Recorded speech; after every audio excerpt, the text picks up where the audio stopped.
योगेश्वर और योगीश्वर में क्या अंतर है? पहले दोनों शब्दों को देखो।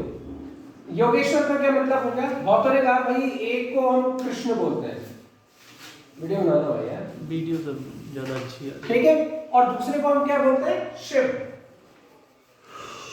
यही क्या है जी। एक शिव का रूप है, एक कृष्ण का रूप है। मेरा मतलब था कि इन दोनों में अंतर क्या है। दोनों एक है, कृष्ण को बता दिया आपने और ये भी बता दिया, ठीक है ना। और इसकी हम प्राप्ति कैसे कर सकते हैं? हमें योगेश्वर बनना है, कैसे बनना है? हमें शिव बनना है, कैसे बनना है? ये प्रश्न था। ये नहीं कि ये कृष्ण है, ये शिव है, ठीक है, ये योग के ईश्वर है, ये योगियों के ईश्वर है। मतलब क्या है? हमने कहा कि भाई सबसे ऊपर शक्ति कौन सी है? परमात्मा। परमात्मा शक्ति है, ठीक है। और अब तुम्हारा भी ध्यान आएगा जपा वाला पार्ट देखो। अब हमें योगेश्वर कैसे बनना है? ये मार्ग कौन सा है, ये मार्ग कौन सा है, ठीक है ना। ये योगेश्वर वाला जो पार्ट है, अब सुन लो इसमें क्या बनेगा। नीचे से स्टार्ट करो। तो इन्होंने जो ये हम कैसे प्राप्त कर सकते हैं? अगर आप देखोगे संस्कृत पतंजलि में 3 बार भाई योग का क्या अर्थ है? योग तो दोनों में कॉमन शब्द है, इसमें इन दोनों में कॉमन शब्द है योग, है कि ना। योग अगर हम इसको संधि विच्छेद करते हैं, विभक्ति करते हैं, तो क्या होगा? योग जमा ईश्वर, यही तो है। इसकी जो संधि होगी, इसकी जो संधि होगी वो कौन सी होगी? गुण संधि। अगर हम व्याकरण के हिसाब से देखते हैं तो इसमें गुण संधि है, ठीक है। तो गुण संधि कौन सी है? आ जमा ई बनकर क्या बना? ए बन गया। तो ये ए योगेश्वर। योग इसमें को योग इस दोनों में कॉमन है, ध्यान रखिएगा। इसमें क्या होगा? इसमें अगर हम संधि विभक्त करते हैं तो इसमें भी क्या होगा? योग प्लस ईश्वर, ये और प्लस ईश्वर। अब इसमें संधि कौन सी हो गई? इसमें जो संधि हो गई वो दीर्घ स्वर संधि हो गई।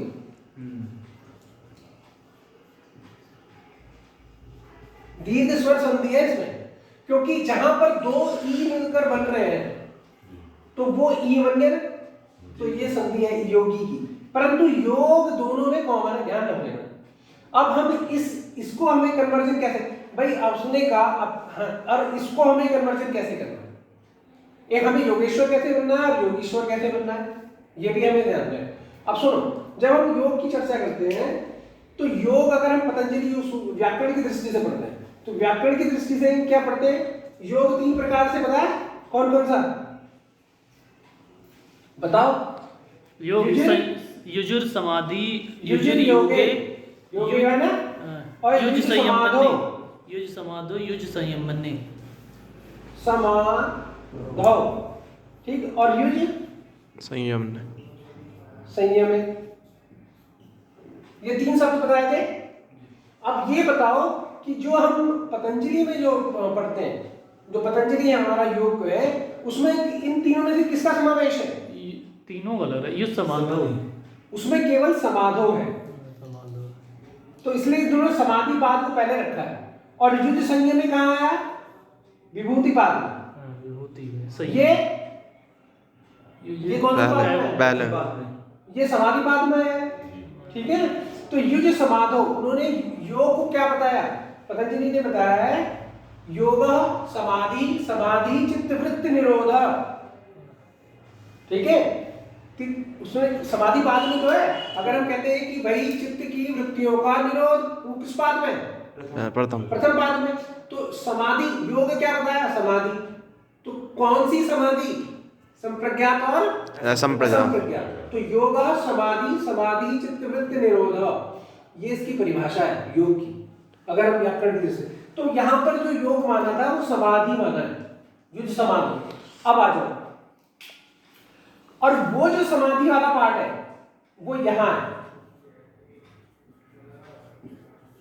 वो जो समाधि वाला पार्ट है वो योगीश्वर के लिए है। अब बताता हूं कैसे। और युजुर योगे, योगे मीन्स, योग मीन्स भाई एक गुणनफल भी तो होता है योग, गुणनफल नहीं होता। भाई कहीं पर हम किसी चीज को जोड़ते हैं तो वो उसका गुणनफल होता है, तो क्या हो जाएगा? युज युजिर योगे मीन जुड़ जाना। तो जहां यहां पर कहीं पे भी पतंजलि ने जो बताया था, उन्होंने ये बताया है कि वहां पर कभी आत्मा का परमात्मा से मिलन नहीं बताया, किसी भी सूत्र में किसी भी बात में कुछ नहीं बताया, पहले बाद में नहीं बताया, ठीक है ना। अब एक चीज और बताता हूँ, हाँ, तो ये किस पार्ट में आ गया, जो योगेश्वर वाला पार्ट है वो समाधि की स्थिति में है। अब यहां पर जो बताया योगेश्वर, जिसके अगर हम कृष्ण की बात करते हैं तो गीता से आता है, योग का मतलब कृष्ण का मतलब किससे आएगा, गीता। जो अगर हम कहते हैं गीता है, तो गीता में जो योग के बारे में चर्चा हुई है वो किसके बारे में हुई है, वो यहां पर जुड़ने की बात हुई है। यहां पर जो योग है वो योग जुड़ने से मतलब है। तो युजिर योगे, युग में जुड़ना, किससे, आत्मा टू परमात्मा, परमात्मा से जुड़ना, ईश्वर से जुड़ना, वहां पर ईश्वर से जुड़ना बताया है। तो इसीलिए अगर आपको योगेश्वर में कि अगर हम योग की दृष्टि इसके हिसाब से देखेंगे तो इन्होंने क्या बताया, योग से जुड़ने का मतलब कर्मयोग, फिर ज्ञान योग, ज्ञान योग को क्या बताया, सांख्य योग, फिर भक्ति योग, फिर ध्यान योग, प्रेम। तो भक्ति योग के अंदर ही आ जाएगा सर प्रेम, तो ध्यान योग होगा प्रेम, ठीक है, ये बताया। और फिर ध्यान योग, इसका संकल्प, ठीक है ना।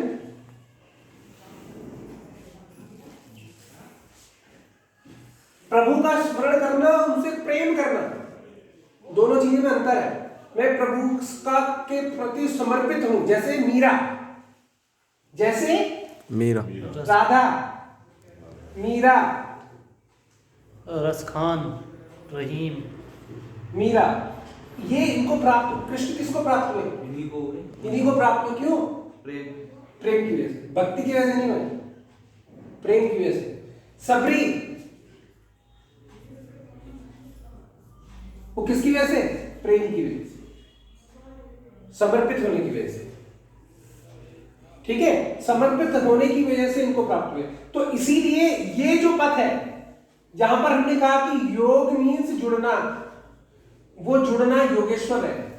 वो अगर इस साधना, इसकी तरह से साधना करोगे तो वो योगेश्वर की तरफ प्रस्थान करेगा, ऊर्ध्वगामी।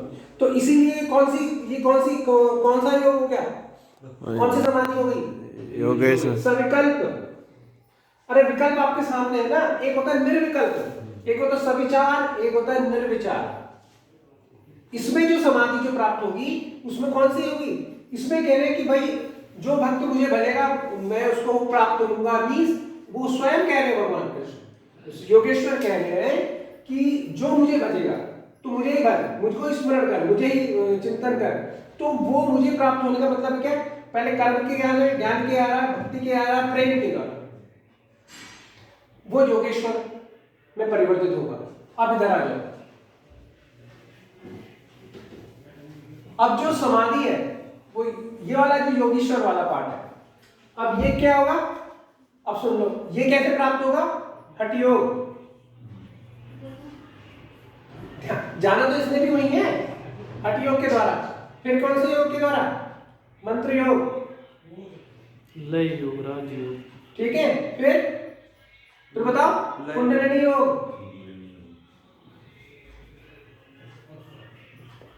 और फिर राजयोग।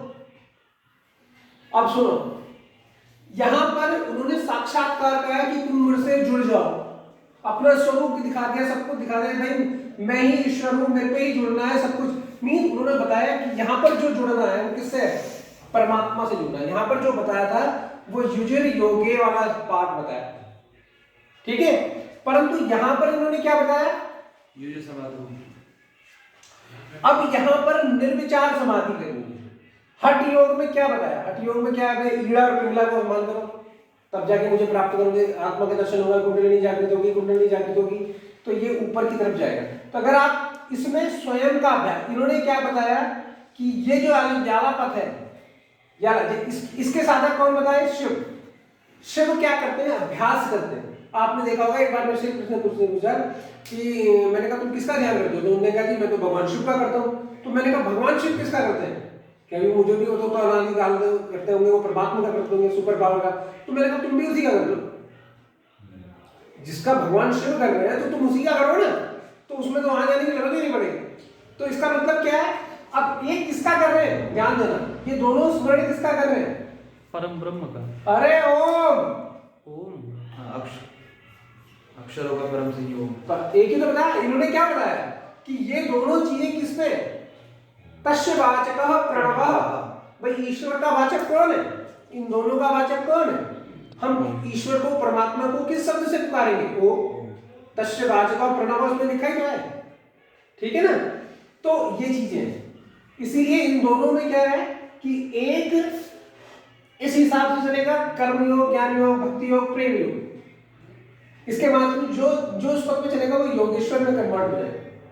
अब इसमें लोगों ने क्या कही, साफ पता लगा योग के ईश्वर, ठीक है, और योगियों के ईश्वर।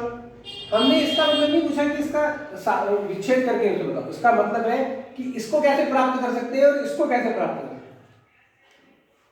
मीन्स तो योगेश्वर अगर आपको बनना है, योगेश्वर की तरफ प्रस्थान करना है, तो कर्म योग, ज्ञान योग, भक्ति योग, प्रेम योग, इसके द्वारा से। और यहां से बनना है तो हठ योग, मंत्र योग, कुंडलिनी योग, राजयोग से आप शिव में कन्वर्ट हो जाएंगे। बात समझ रहे हो, मैंने आपको क्या बताया था, योग का मतलब क्या है, शव से शिव की यात्रा। तो मीन्स शव से मतलब नश्वर शरीर से शिव की प्राप्ति, ये आपका योगीश्वर है जो उसको महसूस कर रहा है। यहां पर क्या है, यहां पर सविचार है, सविचार है, सबीज है ना भाई, दो प्रकार की समाधि होती है, सबीज समाधि है। यहां पर किसी को ध्येय लेके हम कर रहे हैं, कृष्ण को, किसी भी मंत्र को, इसको लेके यहां पर क्या कर रहे हैं, आत्मा तदा दृष्टु स्वरूपे अवस्थानम, कि इसमें आत्म की प्राप्ति, आत्मा के स्वरूप की प्राप्ति करने के लिए हम इसे करते हैं। तो दैट इज योगीश्वर। कौन सा बेस्ट है सर, है बेस्ट कौन सा रास्ता है? अरे दोनों में ऊपर के एक ही आ रहा है, तो डायरेक्ट यहीं से ओम का ध्यान करते हुए बस। चले, हैं?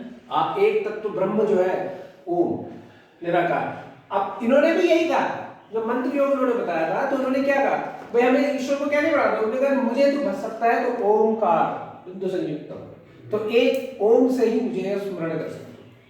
गीता में भी ये लिखा ओम का स्मरण।